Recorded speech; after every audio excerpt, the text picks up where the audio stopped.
So hey guys, welcome back to the end the video. और बताओ कैसे चल रही है तुम लोग की जिंदगी। आज की स्टूडेंट बात करने वाला हूँ क्या जो रयुगा था वो क्यों नहीं एब्जॉर्ब कर पाया रागो की पावर, या फिर इन अदर वर्ड आप लोग बोल सकते हो क्या जो रयुगा था वो क्यों हार गया रागो से। बेब्लेड मेटल सीरीज में रयुगा एक ऐसा एक लौता ब्लेडर था जो कि दूसरे की पावर को एब्जॉर्ब कर सकता था। चाहे मैं बात करूँ जिंगा वर्सेस रयुगा, अगर आप लोगों ने बेब्लेड मेटल फ्यूजन सीरीज का एपिसोड 12 देखा है तो वहाँ पर आप लोगों को याद होगा रयुगा एब्जॉर्ब करता है थोड़ी बहुत डार्क एनर्जी जिंगा की। देन उसके बाद मैं बात करूँ बेब्लेड मेटल मास्टर की, जहाँ पर रयुगा एब्जॉर्ब करता है जैक की डार्क एनर्जी। तो बहुत सारे ऐसे सीन हम लोग को देखने को मिले जहाँ पर रयुगा एब्जॉर्ब करता है दूसरे ब्लेडर की पावर को। और जब मैं पावर की बात कर रहा हूँ तो यहाँ पे मैं डार्क एनर्जी की बात कर रहा हूँ। और जब डार्क एनर्जी की बात हो ही रही है तो यार जब रयुगा वर्सेस रागो की बैटल हुई थी तो हम सबको पता है जो नेमेसिस ब्लेड है वो एक डार्क एनर्जी का एक पूरा ब्लेड बना हुआ है। लेकिन फिर भी रयुगा जब ट्राई करता है पावर एब्जॉर्ब करने की तो उसके साथ सीन अलग हो जाता है, यानी कि उसकी पावर रागो एब्जॉर्ब करने लगता है। तो अब ऐसा क्यों होता है, आज के वीडियो में आप लोग को A to Z बताने वाला हूँ इसका एग्जैक्ट रीजन कि रयुगा क्यों हारा था रागो से एंड वो क्यों नहीं पावर एब्जॉर्ब कर पाया रागो की। अब वीडियो को स्टार्ट करने से पहले एक छोटी सी चीज़ आप लोग को बोलनी है। क्या मतलब मैं ये सारी चीज़ें आप लोग को फ्री में बता दूंगा। सब्सक्राइब कर दिया करो यार, दिल से बुरा लगता है। तुम लोग इतने सारे यूट्यूबर्स को सब्सक्राइब कर, तो मेरे को सब्सक्राइब कर दो, कुछ चला नहीं जाएगा यार। मैं भी रियल कंटेंट ही आप लोग को प्रोवाइड कर रहा हूँ बेब्लेड का। तो हाँ, सब्सक्राइब कर देना एंड फाइनली अब वीडियो को स्टार्ट करते हैं। तो अब ये जानने के लिए क्या जो रयुगा था वो क्यों हार गया था रागो से एंड वो उसकी पावर क्यों नहीं एब्जॉर्ब कर पाया, इसके लिए हम लोग को जाना पड़ेगा पास्ट में, यानी कि एल ड्रैगो की हिस्ट्री को हम लोग को जाना पड़ेगा। अब देखो मैं एक एक चीज़ आप लोग को बताने वाला हूँ, तो प्लीज़ इस चीज़ को ध्यान से सुनना, बिकॉज मेजॉरिटी ऑफ लोगों को मैं गारंटी दे सकता हूँ कि ये चीज़ नहीं पता होगी एल ड्रैगो के बारे में। एल ड्रैगो एक ऐसा ब्लेड था जो कि पावर एब्जॉर्ब कर सकता है। लेकिन अगर मैं आप लोगों से कहूँ कि यार जब बेब्लेड मेटल फ्यूजन सीरीज आई थी उस time Ryuga original L Drago use करता ही नहीं था, यानी कि वो उसका ओरिजिनल फॉर्म था ही नहीं। अब इस चीज़ को जानने के लिए हम लोग को थोड़ा सा और पीछे जाना पड़ेगा, यानी कि यार जब एल ड्रैगो बना था, एल ड्रैगो की बात करूँ तो हम सबको पता है कि यार एक टुकड़ा गिरा था जो कि एक एल ड्रैगो था एंड दूसरा जो था पेगासस था। पेगासस को यहाँ पे साइड में रखते हैं एंड हम लोग बात करते हैं एल ड्रैगो की। एल ड्रैगो जब स्टार्टिंग में गिरा था सबसे पहली बार तो वहाँ पर यार कुछ लोग आए थे, यानी कह सकते हो जब एंशिएंट टाइम में कुछ लोगों ने देखा कि वो ब्लेड चमक रहा है एंड शुरुआत में तो ब्लेड भी नहीं था यार, वो बस एक टुकड़ा था। तो वहाँ पर जब बहुत सारे लोग उसको देखते हैं तो वो बस एक टुकड़ा था एंड धीरे धीरे कर वो जो टुकड़ा था वो बनता है एक बेब्लेड, या फिर कह सकते हो वो बेब्लेड का धीरे धीरे शेप लेना स्टार्ट करता है। लेकिन उस टाइम पे जो एल ड्रैगो था जो वहाँ पर गिरा था वो धीरे धीरे कर उन लोगों की डार्क एनर्जी को एब्जॉर्ब करने लगा एंड धीरे धीरे कर वो जो लोग थे उनके ऊपर एल ड्रैगो हावी होने लगा और वो बन गया था लाइटनिंग एल ड्रैगो। अब इस चीज़ से मैं बताना क्या चाहता हूँ, इस चीज़ से मैं ये बताना चाहता हूँ कि जब शुरुआत में आप लोग को याद होगा जब डोजी और रयुगा मिलकर जाते हैं कोमा विलेज पे अटैक करते हैं एंड वहाँ से एल ड्रैगो चुराते हैं तो वो था लाइटनिंग एल ड्रैगो। लेकिन जब लाइटनिंग एल ड्रैगो हावी हो जाता है रयुगा के ऊपर, आप लोग को याद होगा, देन उसका जो जिंगा रहता है वो डिफीट करता है रयुगा को एंड सारी चीज़ें नॉर्मल हो जाती है। लेकिन उसके बाद जब बेब्लेड मेटल मास्टर में रयुगा का रिटर्न होता है तो हम सबको पता है कि जो रयुगा रहता है वो अचानक से एक अलग ही ब्लेडर बन जाता है एंड उसकी पावर और भी ज़्यादा इंक्रीज हो जाती है। तब ये सडन चीज़ कैसे आया, रयुगा ने ऐसा क्या किया कि वो इतना ज़्यादा पावरफुल बन गया, जो उसकी डार्क पावर थी वो भी जा चुकी थी। डार्क पावर कहीं गई नहीं थी, वो वहीं पे थी, बट हुआ क्या था एग्जैक्टली वो मैं आप लोग को बताता हूँ। शुरुआत में जब रयुगा यूज करता था लाइटनिंग एल ड्रैगो, हम सबको पता है लाइटनिंग एल ड्रैगो उसके ऊपर हावी होने लगा था क्योंकि वो उसका ओरिजिनल फॉर्म था ही नहीं। रयुगा ने अपनी कड़ी ट्रेनिंग से उसका ओरिजिनल फॉर्म को हासिल किया जो कि था Meteor L Drago. Meteor L Drago पहला जो टुकड़ा गिरा था वो शुरुआत में मीटियो एल ड्रैगो था, लेकिन जब वो लोगों की पावर को एब्जॉर्ब करा, यानी कि लोगों की डार्क एनर्जी को एब्जॉर्ब करा, तब वो जाकर बना लाइटनिंग एल ड्रैगो। कोई ऐसा ब्लेडर था ही नहीं जो कि एल ड्रैगो को उस टाइम पे कंट्रोल कर सके, तो उसके बजाय एल ड्रैगो ने ही लोगों को कंट्रोल करा और उनकी डार्क एनर्जी को एब्जॉर्ब करके वो लाइटनिंग एल ड्रैगो बना। और जो रयुगा था जब मेटल मास्टर में रिटर्न करता है तो वो अपनी हार्ड ट्रेनिंग से जो डार्क एनर्जी थी लाइटनिंग एल ड्रैगो की फॉर्म में उसको उसने रिमूव किया। उसने रिमूव भी नहीं किया, उसने उस एनर्जी के साथ सिंक किया, यानी कि उस डार्क एनर्जी को अब रयुगा कंट्रोल करना जान गया था कि डार्क एनर्जी को एक्चुअली में कंट्रोल कैसे करते हैं।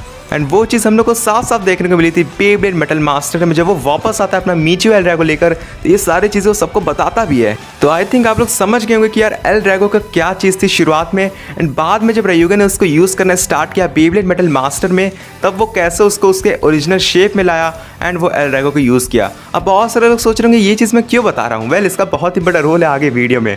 अब मैं चलता हूँ दूसरे पॉइंट पे जो कि हमारा है नेमेसिस, यानी कि नेमेसिस के ऐसा क्या चीज़ है कि यार उसने रयुगा की पावर को एब्जॉर्ब कर लिया, क्योंकि हम सबको पता है कि रयुगा डार्क एनर्जी को एब्जॉर्ब करता है।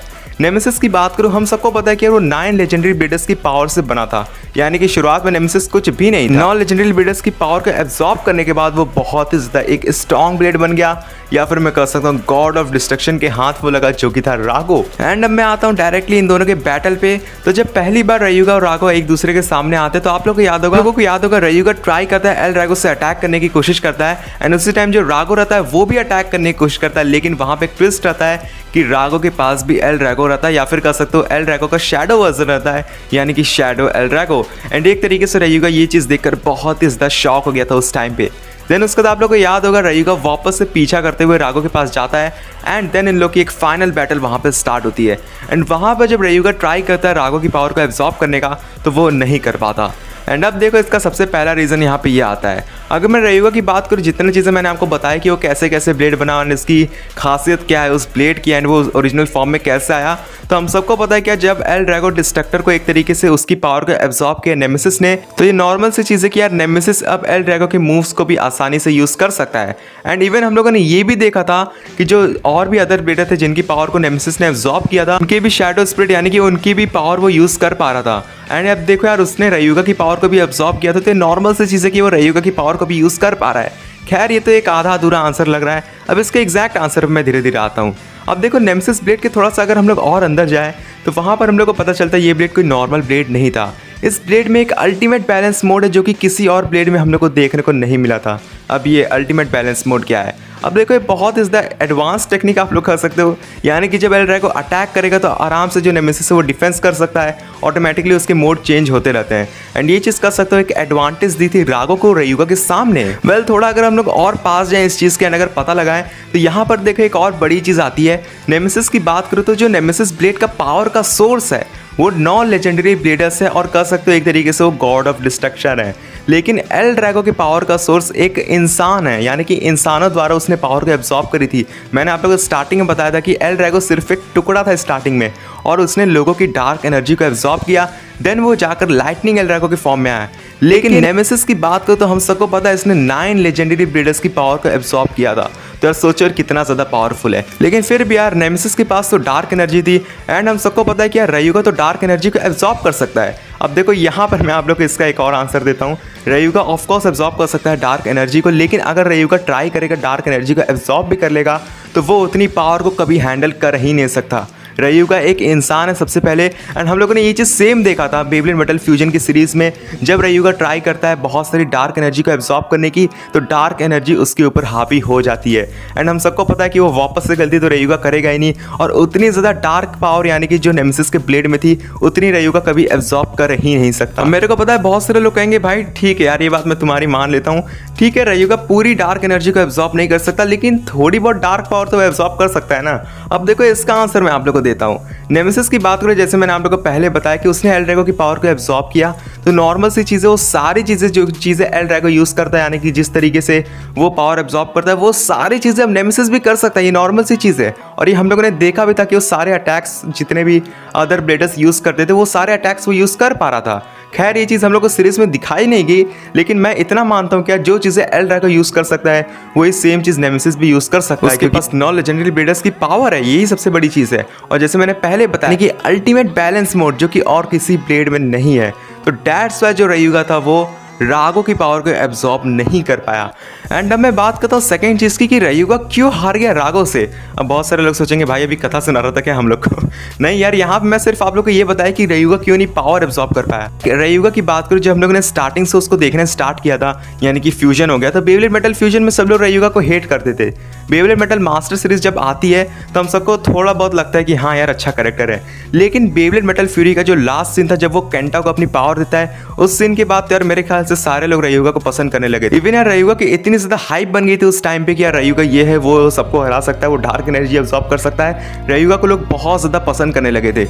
लेकिन जब लास्ट सीन में हम लोग को दिखाया जाता है कि जो रयुगा है वो मर गया, ऐसा कुछ, खैर वो मरता नहीं है, अभी भी जिंदा है। इस पर मैंने वीडियो बनाई है, आप लोग चेक कर सकते हो मेरे चैनल पे।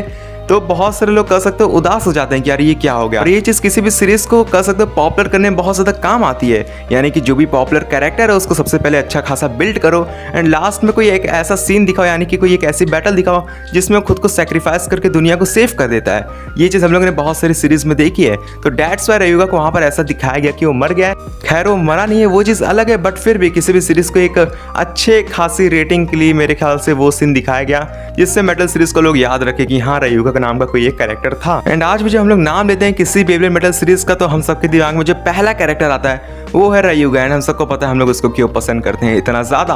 तो हाँ गाइस यही था पूरा आप लोग का आंसर कि रयुगा क्यों नहीं एब्जॉर्ब कर पाए, वो क्यों हारा रागो से। सो या गाइस आई होप आप लोग को ये वीडियो अच्छी लगी होगी एंड अगर आप लोग को सारी चीज़ें अच्छे समझ में आ गई है तो प्लीज़ यार अब तो बनता है चैनल को सब्सक्राइब करो। ऐसे ही बहुत सारी ऑसम वीडियोस आप लोग को फ्यूचर में देखने को मिलेगी, तो चैनल को फटाफट सब्सक्राइब करो। नोटिफिकेशन बेल छोटी सी होगी राइट साइड में उसको भी दबा दो एंड इंस्टाग्राम यूज़ करते हो तो @fandomxzone पे आओ, आपस में बात करते हैं एंड या मज़े करते हैं। तो आज के इस वीडियो में इतना ही and I will see you guys in my next video.